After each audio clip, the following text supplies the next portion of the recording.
Assalamualaikum warahmatullahi wabarakatuh. Perkenalkan Tiang, nama Bapak dan Guru. Nama Tiang adalah Muhammad Silwan Romdani. Alamat Sakrah.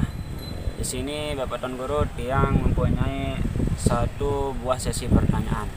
Nah, tiap pertanyaan Tiang ini adalah sesuatu yang sekarang berkaitan tentang suatu hal yang beredar di sosial media. Apa itu?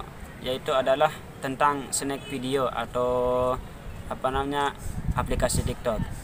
Nah, aplikasi snack video dan TikTok ini adalah sesuatu aplikasi yang menyarankan penggunanya untuk mengirimkan suatu link untuk mendapatkan koin terus mendapatkan uang. Nah, yang jadi pertanyaan Tiang di sini Bapak dan Guru, kan yang sudah Tiang jumpai pada teman Tiang sendiri, bahwasanya dia mendapatkan uang dari suatu pekerjaan tersebut. Ya, tujuannya untuk di sana dia diperintahkan untuk mengumpulkan koin, terus dia mendapatkan uang. Nah, di sini apa hukumnya Bapak dan Guru? Uang yang kita dapat dari aplikasi tersebut. Sedangkan ketika kita mendapatkan uang itu kita bilang sedikitlah kita bilang. Akan tetapi di sana kita disuruh nonton berjam-jaman dulu lah untuk mendapatkan uang. Kan di sini kita bisa pikirkan secara logika bahwa dia itu lebih banyak mendapatkan keuntungan daripada kita. Nah, jadi secara apa hukumnya uang yang kita dapatkan itu dari aplikasi tersebut? Apakah mengandung unsur haram, subhat, atau hukum selainnya, Ustaz? Bapak dan Guru. Sekian pertanyaan dari Tiang. Wallahul muwaffiq wa la hadi ila sabilir rasyad. Wassalamualaikum warahmatullahi wabarakatuh.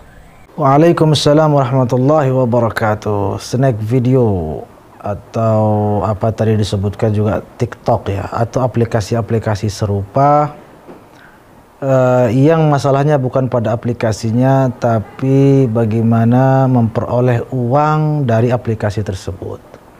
Saya sendiri jujur belum begitu mendalami bagaimana sebetulnya transaksi atau usaha atau profesi yang digeluti di dalam aplikasi-aplikasi atau melalui aplikasi-aplikasi tersebut.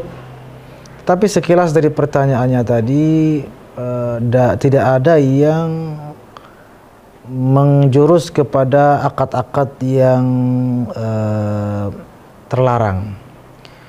Memang al-hukmu 'ala syai'i far'un an tasawwurihi, kata ulama kita. Ada sebuah kaidah mendasar, menghukumi sesuatu itu harus didahului dengan menggambarkan, mendeskripsikan sesuatu itu dengan sejelas-jelasnya. Jadi mohon maaf, saya tidak bisa mengklaim atau memberikan hukum pasti karena mendeskripsi atau gambaran pasti tentang usaha tersebut juga belum saya pahami sebetulnya. Tetapi sebatas dari pertanyaan yang disampaikan tadi, tidak ada yang mengandung unsur riba atau tipuan dan lain sebagainya. Karena Allahu a'lam, setahu saya dan sepaham saya, sebatas pemahaman saya, bahwa di situ kita atau pelaku usahanya itu mengundang orang, kemudian menonton. Di situ juga disebutkan menonton, mengajak orang menonton dan lain sebagainya. Menonton itu sendiri secara umum tidak haram. Mengajak orang nonton juga secara umum juga bukan hal yang haram mutlak. Nah, sekarang kita kembalikan kepada apa yang ditonton itu, karena aplikasi ini aplikasi tontonan ya, aplikasi tontonan setahu saya, mirip-mirip YouTube lah, sebuah program di mana di situ kita menonton, udah kerjaannya menonton dapat uang, mengajak orang nonton juga dapat uang. Nah, sebatas itu sampai di sana tidak masalah, tapi yang penting juga dipahami apa yang ditonton, apa isi tontonan atau aplikasi itu. Jika semuanya bagus atau sebagian besar bagus, ya tidak masalah. Tapi kalau misalnya banyak juga, apalagi sampai lebih banyak, tontonan-tontonan yang tidak layak, maka hati-hati, bisa malah kita tanpa kita sadari kita membuka jalan-jalan yang negatif bagi generasi kita. Kita bisa merusak akhlak generasi kita tanpa kita sengaja dengan cara-cara seperti itu.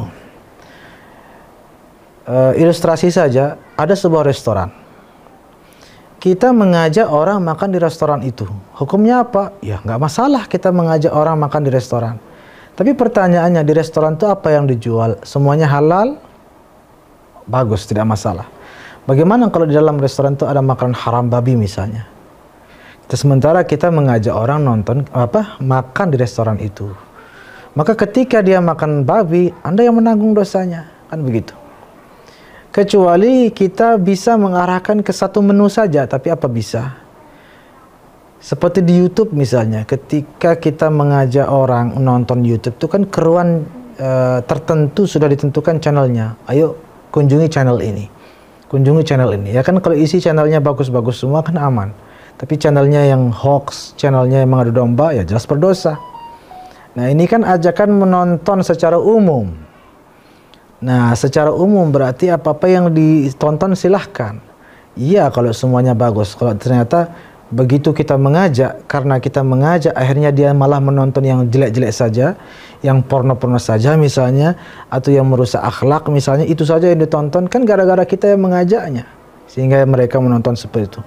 Maka hal-hal seperti itu juga harus diperhatikan, jangan sampai malah terjerumus pada hal-hal yang syubhat, yang mana Nabi katakan man waqa'a fi syubhat faqad waqa'a fil haram. Barang siapa terjerumus dalam hal-hal yang abu-abu hukumnya, maka dia mudah terjerumus ke dalam yang haram. Itu satu. Yang kedua juga, kita juga kadang-kadang tidak mau tahu, padahal penting loh kita mengetahui bahwa apa di balik perusahaan itu. TikTok dan lain-lain itulah ya. Itu perusahaan besar dimiliki oleh beberapa orang atau satu orang. Itu usaha mereka ini, kita kan kadang tidak sadar kita memperkaya orang lain melalui aplikasi-aplikasi itu. Nah oke, kalau kekayaannya dipakai untuk hal-hal yang positif. Kalau misalnya untuk menghancurkan Islam atau mensenjatai musuh-musuh Islam, misalnya yang punya perusahaan itu aktif menyumbang misalnya untuk musuh-musuh Islam dan untuk menghancurkan Islam di belakang, di balik layar. Sementara dana yang mereka kumpulkan banyak itu ternyata kita salah satu promotornya. Maka itu juga perlu kita perhatikan di balik itu semua. Saran saya, jika banyak dan insya Allah pasti banyak usaha-usaha lain yang jelas halalnya, maka utamakanlah saja usaha-usaha yang jelas halalnya tersebut. Mudah-mudahan Allah Subhanahu wa taala melindungi kita dari segala yang dimurkainya. Amin ya rabbal alamin.